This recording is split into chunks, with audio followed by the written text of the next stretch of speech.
Uma pessoa do Rio de Janeiro nos escreve, não quer ser identificada. Ela me diz: padre, há muitos anos atrás, quando eu tinha 32 anos, eu cometi um pecado abominável. Eu fiz um aborto, padre. E desde então, mesmo confessando para um sacerdote e com a certeza do perdão de Deus, como diz o Salmo, o meu pecado está sempre à minha frente. E eu não consigo, padre, de maneira alguma esquecer este mal cometido. Em abril deste ano, minha filha, que estava grávida de 3 meses, perdeu o bebê. O feto estava com má formação. E eu fiquei muito desesperada e até hoje eu não consegui me recuperar. Tenho pensado: padre, será que Deus está me punindo através da minha filha por causa do meu pecado? Porque na Bíblia diz que quando nós cometemos um pecado, toda a nossa geração paga por isso. Por favor, padre, me dê de alguma forma uma orientação, pois choro muito por causa disso. Um grande abraço, que Deus o abençoe sempre. O pecado do aborto, ele é sempre muito difícil de ser esquecido, né? Porque faz parte da nossa vida. Tudo aquilo que a gente faz, todos os erros, todos os acertos, de alguma maneira ficam registrados dentro de nós. A gente falava aqui no início do programa que o coração é o centro da nossa vida. Então nós podemos dizer que o nosso coração registra os fatos especiais. A gente não consegue esquecer o que realmente foi bom, mas por outro lado nós também registramos aqueles momentos mais delicados, mais difíceis. Minha filha, a primeira coisa que você precisa fazer, uma vez que você já recebeu o perdão sacramental, você já se confessou e recebeu esse perdão, é você livrar-se da culpa. A culpa é um instrumento altamente destruidor dentro da nossa vida. A culpa é toda vez que nós remoemos um ato feito e nós desacreditamos do perdão recebido. Como é que a gente pode se recuperar disso? Só mesmo com muita oração, com muita leitura, instrução, né? Porque a instrução nos ajuda a iluminar o que nós pensamos. Eu sempre digo isso. Muitos sofrimentos irão embora a partir do conhecimento. Quando você toma o contato com uma verdade que te liberta. Por isso que Jesus dizia que a verdade nos liberta. Muitas vezes nós somos acorrentados nos fatos errados que nós cometemos, porque nos falta conhecimento, sabedoria para levar a vida adiante após aquele erro cometido. Primeira coisa, minha filha, todos nós já cometemos atos cruéis. Todos nós. E a missão do pecado na nossa vida é justamente nos humanizar. A partir do momento que você se arrepende do que fez, não pode haver um espaço para a culpa, porque o arrependimento é naturalmente libertador. E essa comparação eu sempre gosto de fazer, e nunca é demais. Nós podemos ter arrependimento ou podemos ter culpa. O arrependimento é quando nós já nos libertamos de todo o mal cometido. É como ser capaz de olhar para trás e entender que naquele momento o pecado era tudo o que você conseguia fazer na vida. Aquele pecado horroroso, por mais abominável que ele seja, com os olhos de hoje, não era naquele momento. Porque se fosse, você não teria abortado, não é verdade? A consciência que você tem hoje, que lhe faz ver aquele pecado como abominável, como vergonhoso, não visitava o seu coração naquele momento em que você o fazia. Então é natural que Deus já tenha acontecido no seu coração para provocar o seu arrependimento. Sabe que a igreja nos ensina que para um ser humano se arrepender de alguma coisa, ele necessariamente tem de estar visitado pela graça de Deus.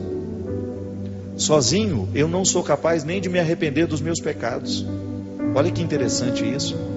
Então, se há um arrependimento, é porque a presença de Deus já está em mim, me esclarecendo e me dando condições de reconhecer o mal cometido. Só que tem um detalhe: Deus não nos deixa a culpa. Deus nos liberta quando Ele nos perdoa. Ele não quer que a culpa fique dentro do nosso coração. A culpa é como se fosse um residual, sabe? Aquele último lixo que precisa ser jogado fora do pecado, que o pecado estraga mesmo. Se ele fosse bom, não seria pecado. Ele pode até ser prazeroso num determinado momento. O aborto, por exemplo, ele pode ser prazeroso na vida da mulher, porque vai dar a ela aquela sensação de alívio. Não quero esse filho, estou jogando fora, como se fosse um objeto. Nada pode ser mais cruel do que isso. Mas muitas mulheres optam por isso. Agora, se fazem uma experiência cristã, se vivem no caminho ou no amadurecimento da compreensão dessa vida como um valor absoluto, é natural que ela vá problematizar aquele erro cometido no passado. Então, vem o arrependimento, que é mais profundo do que a culpa, viu? Culpa não é arrependimento ainda. O arrependimento é quando nós conseguimos mergulhar na misericórdia divina e lá lavamos todos os nossos erros, tudo aquilo que em nós é pecaminoso.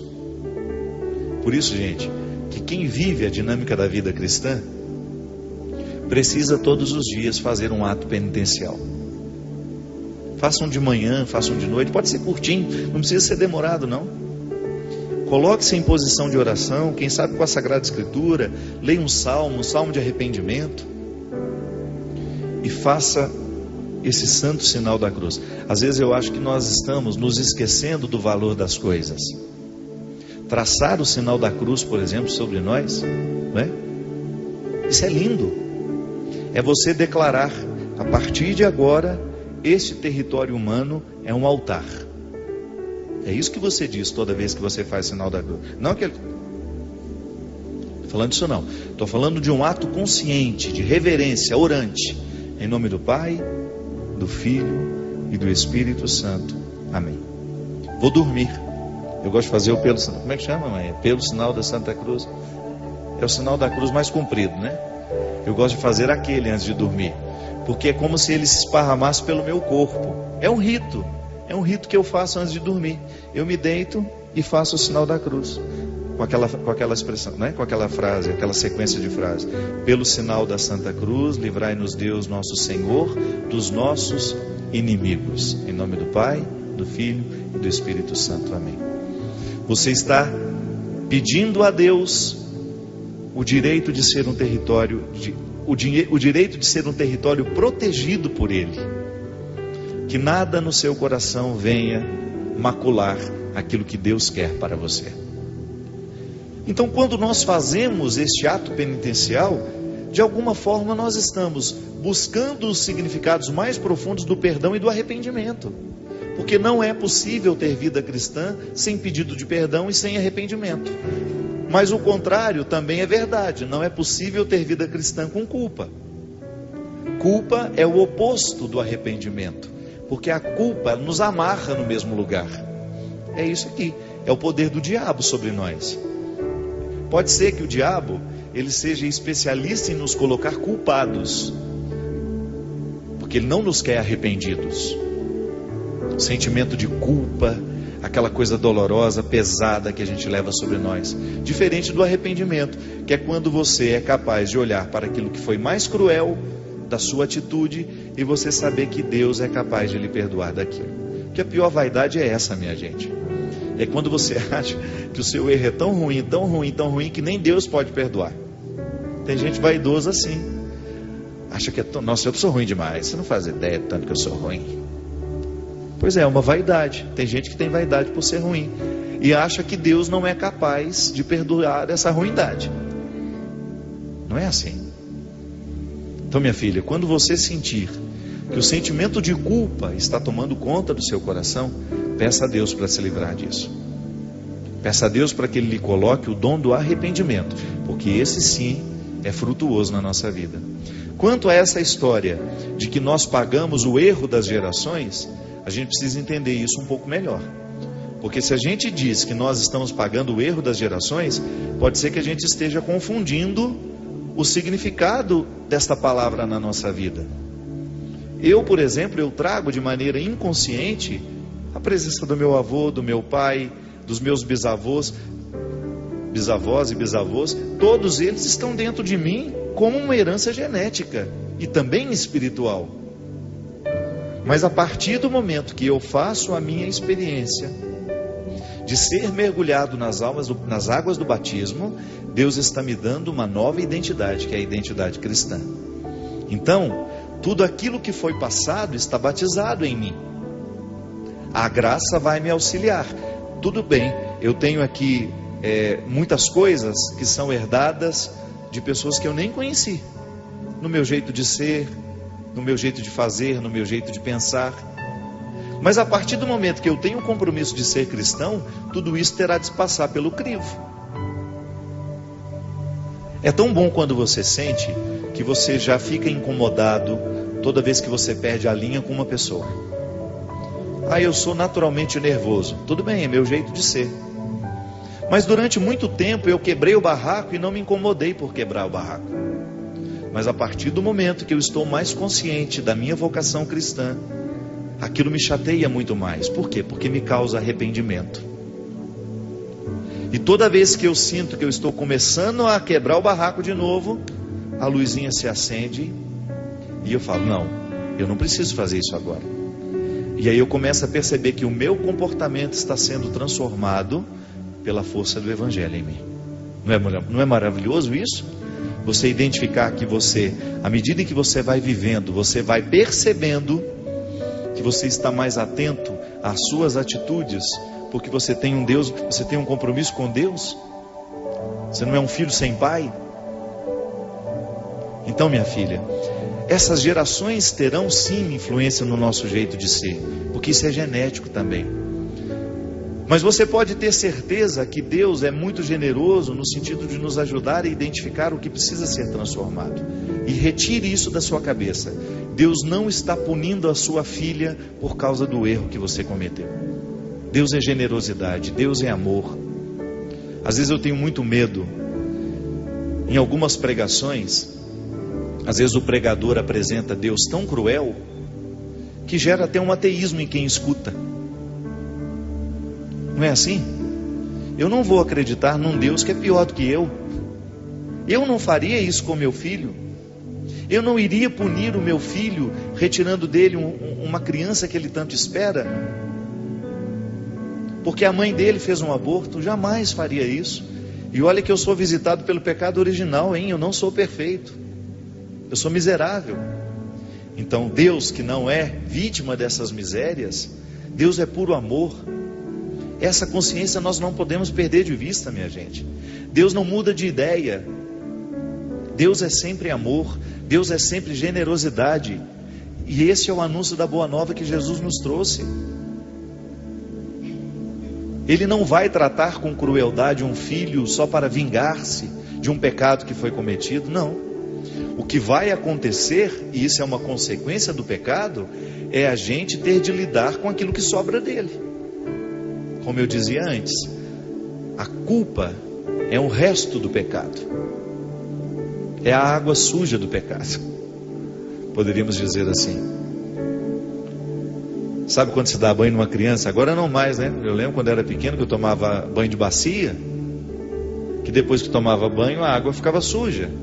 Pois é. Aquela água suja é a culpa, que tem que ser jogada fora. O arrependimento é a água limpa que é jogada sobre nós. Então toda vez que eu estou arrependido, esta água limpa do perdão que Deus me concede está me lavando. E a gente sabe o poder que tem um banho na vida da gente. Às vezes a gente está cansado, chateado, a gente toma um banho, parece que aquilo dá uma aliviada na vida. A água purifica. E é por isso que o perdão está sempre associado ao banho.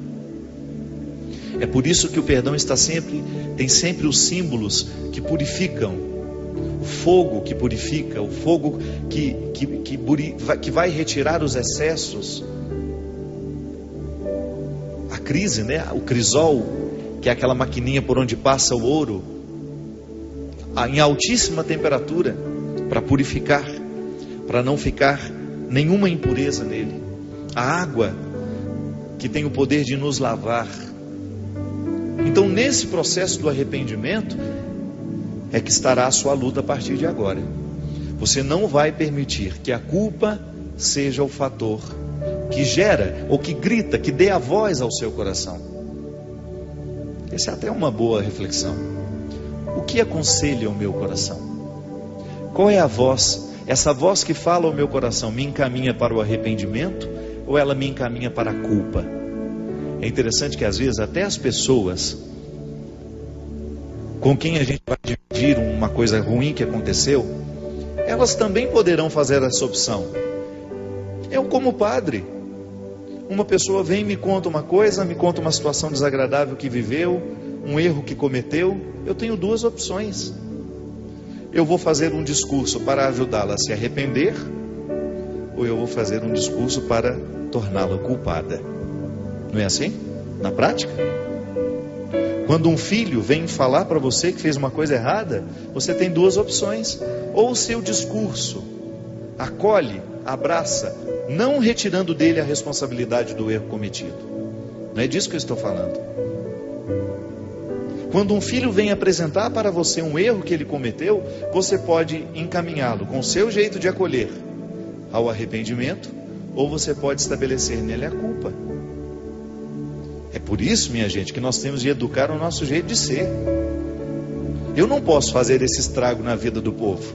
Eu, como padre, imagina, eu tenho uma autoridade religiosa. As pessoas acreditam em mim. Você já imaginou se no momento que elas precisam de mim como um sacerdote, eu vou oferecer a elas a culpa? Não, eu tenho de oferecer o arrependimento, que é a única coisa que Deus quer que a gente tenha. E o arrependimento, ele comporta aquela responsabilidade que se desdobra naturalmente depois do erro cometido.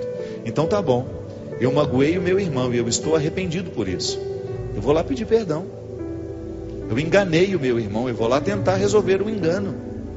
Eu roubei, eu vou lá devolver o que eu roubei. Porque o arrependimento coloca a gente numa dinâmica diferente da culpa, que nos coloca dentro de um cercadinho que não nos leva para lugar nenhum. Eu tenho ficado muito feliz, sabe, com as palavras do Papa Francisco, por onde vai, nas mais diversas situações, convidando essa igreja cada vez mais a viver o dom de reconciliar o povo. Minha gente, você não faz ideia de como as pessoas hoje carecem de serem reconciliadas consigo mesmas. Sabe, mudar a voz que tem autoridade dentro do coração, esse é nosso papel. Quando a gente fala de converter um coração, é isso. É fazer com que todos os inimigos que estão morando dentro daquele coração sejam expulsos, para que Deus prevaleça. Se a gente não expulsar os inimigos do nosso coração, Deus vai ter dificuldade de nos falar, porque os inimigos nos impedem de ouvir a voz de Deus. As culpas nos impedem de ouvir a voz divina. E quando olho para os evangelhos, Jesus não fez outra coisa senão cessar no coração de quem ele encontrava as vozes culposas,